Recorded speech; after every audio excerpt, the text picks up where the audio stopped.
नमस्कार साथीहरू। आज हामी जेमको होम सर्भर जर्नीको 16औं दिनमा छौँ। आजको हाम्रो लक्ष्य एउटा पूर्ण अथेन्टिकेसन सिस्टम निर्माण गर्नु हो। यसमा हामी user registration page, login page, logout page र एरर ह्यान्डलिङ जस्ता सुविधालाई छुट्टै एकाउन्ट एपभित्र समावेश गर्नेछौँ। हाम्रो प्रोजेक्ट स्ट्रक्चर हेरौँ।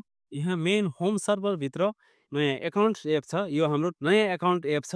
यसमा हाम्रो नयाँ अथेन्टिकेसन सिस्टमको लागि बनाइएको एप हो। यसभित्र हाम्रो फर्म.py, url.py, views.py र टेम्प्लेटभित्र एकाउन्ट जहाँ लगइन पेज, रजिस्टर पेज अनि लगआउट पेज जस्ता पेजहरू बनाउनेछौँ। अनि हाम्रो पुरानो एपहरू छ। यहाँनिर appliances, home server main app छ, त्यसपछि टेम्प्लेट छ, बेस टेम्प्लेटहरू हुनेछ। यो स्ट्रक्चरले कोडलाई अझ बढी मोड्युलर र मेन्टेन गर्न सजिलो बनाउनेछ। सबभन्दा पहिला म यहाँ Python manage.py start app accounts भनेर, त्यसपछि अब यहाँनिर हामीले यहाँ फोल्डर स्ट्रक्चर यति अहिलेसम्म आएको छ हैन। अब यहाँनिर मैले एउटा नयाँ फाइल बनाउँछु forms.py भनेर। forms.py मा चाहिँ मैले पहिले नै लेखेको एउटा फर्मको कोड लेखेको छु। यसलाई चाहिँ कपी गरेर म ठ्याक्कै पुरै कोडलाई यहाँनिर राखिदिन्छु। टोटल कोडलाई कपी गरेर forms.py मा राखिदिन्छु। यहाँनिर forms.py मा पेस्ट गरेँ। अब अर्को हामीले चाहिँ भ्यू बनाउनु पर्ने हुन्छ। हामीले view.py मा गएर भ्यूको टोटल कोड ल्याएर view.py मा अब यहाँनिर सबै कोडलाई चाहिँ मैले यहाँ view.py मा राखिदिएँ। यसमा रजिस्टर भ्यू छ, लगइन भ्यू छ, त्यसपछि प्रोफाइल भ्यू छ हैन। यिनी सबै भ्यूहरू मैले यहाँनिर लेखेको छु। र यहाँनिर नेभर क्याच यिनीहरू छ हैन। कुनै क्याचहरू चाहिँ क्लियर गर्नको लागि यिनीहरूको लागि जेङ्गोले दिएको प्रिबिल्ड यहाँनिर कोडहरू राखिदिएँ मैले। अब त्यसपछि हामीले युआरएल बनाउनु पर्ने हुन्छ हैन। युआरएल बनाउँ एकछिनमा। urls.py यहाँनिर urls.py फाइल बनाउँदैछु म। फर्स्टली न्यू urls.py बनाएँ। त्यसपछि मैले URL को कोड पनि यहाँनिर पहिल्यै लेखेको छु। यसलाई पनि यताबाट थोरै कपी गर्छु urls.py को कोड अनि यसमा राखिदिन्छु। यहाँ चाहिँ हामीले नेम स्पेसिङ URL चाहिँ कहाँबाट कहाँ जाने हैन, त्यो कुराहरू चाहिँ डिफाइन गर्नको लागि राउटर भनौँ एउटा त्यस्तो खालको कोड चाहिँ मैले यहाँनिर लेखेको छु। URL पाथ भनौँ हैन, त्यो चाहिँ मैले यहाँ डिफाइन गर्दैछु। मेन होम सर्भरको एकाउन्ट लाई चाहिँ यहाँनिर होम सर्भरमा पनि URL जोड्नु पर्ने हुन्छ। होम सर्भरमा यो जोडिदियो। त्यसपछि हामी टेम्प्लेट बनाउँ। टेम्प्लेट फोल्डर बनाउँ। त्यसपछि एकाउन्ट टेम्प्लेटभित्र पनि एकाउन्ट भनेर फोल्डर बनाउँछु। यहाँनिर फेरि म एउटा एकाउन्ट भनेर फोल्डर बनाउँछु हैन। एकाउन्ट यसभित्र मैले हामीले अघि देखाएका फाइलहरू बनाएको छु। login.html यहाँनिर लगइन पेज कस्तो देखिन्छ भनेर त्यो लगइन पेज चाहिँ हामीले यहाँनिर राखिदिन्छौँ। लगइन पेज चाहिँ हामीले लगइन पेजको लागि कोड एमा पेस्ट गरिदिउँ। म यो चाहिँ छिटो गर्नको लागि र अनि सबै केही कोडहरू डिजाइनको कोडहरू चाहिँ मैले यसो पहिले डिजाइनमा एआईबाट लेखाएर अथवा केही आफैले लेखेर अथवा एडिट गरेर जसरी भयो नि मैले चाहिँ पहिला तयारी गरिराखेको छु हैन। त्यसपछि लगइन पछि हामीले अर्को पेज बनाऊँ हैन। लगइन, लगआउट, रजिस्टर छ क्या हैन।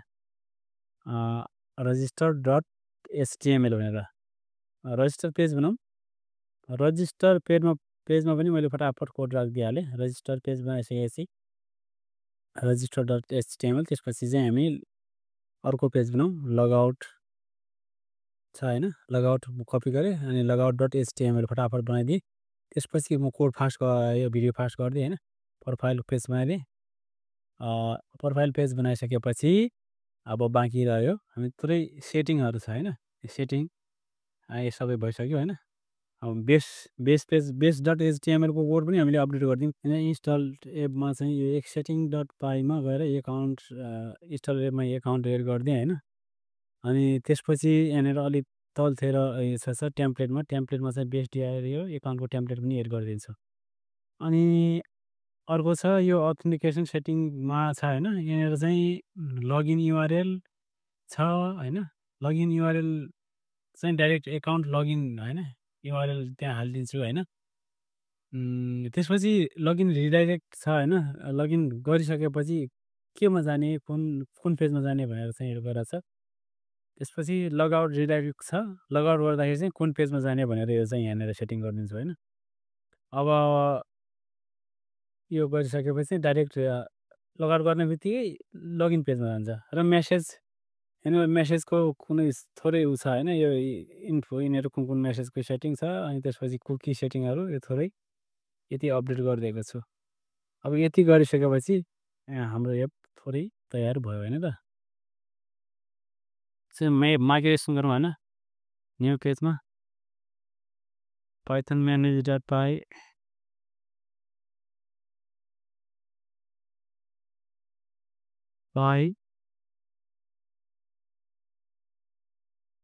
get migration python manage.py migrate गरौँ अब यति गरिसकेपछि यसलाई कट न्यू सर्भर यसलाई माथिकोलाई पनि कट डिलिट गरेर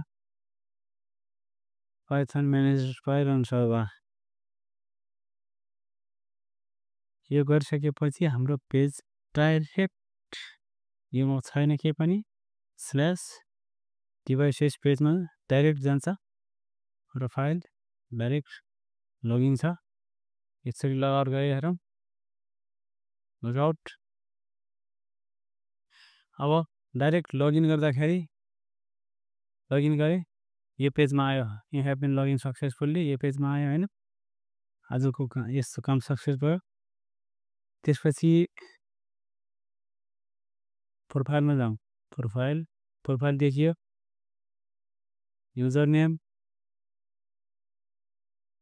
त्यसपछि email first name last name अनि सँगको छ लगआउट गऱ्यौँ लगआउटमा जान्छ यसरी logout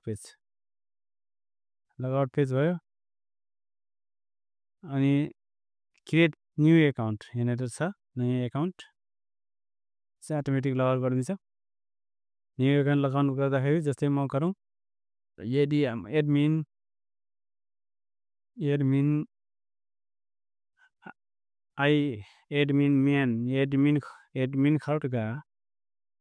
admin Khadka admin at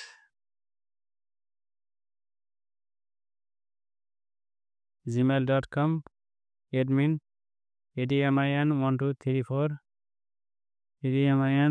1234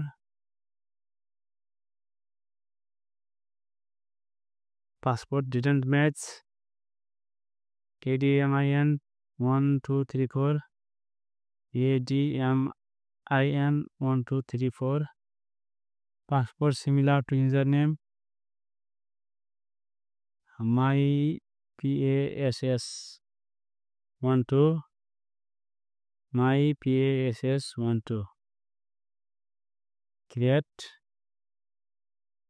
create successfully and logged in admin profile admin name admin set भइसक्यो अनि logout admin my pass 12 yes is success भइसक्यो हैन हाम्रो आजको कुरा सक्सेस भइसक्यो थ्याङ्क यू गाइज अन्य कुराहरू गर्दै गरौँला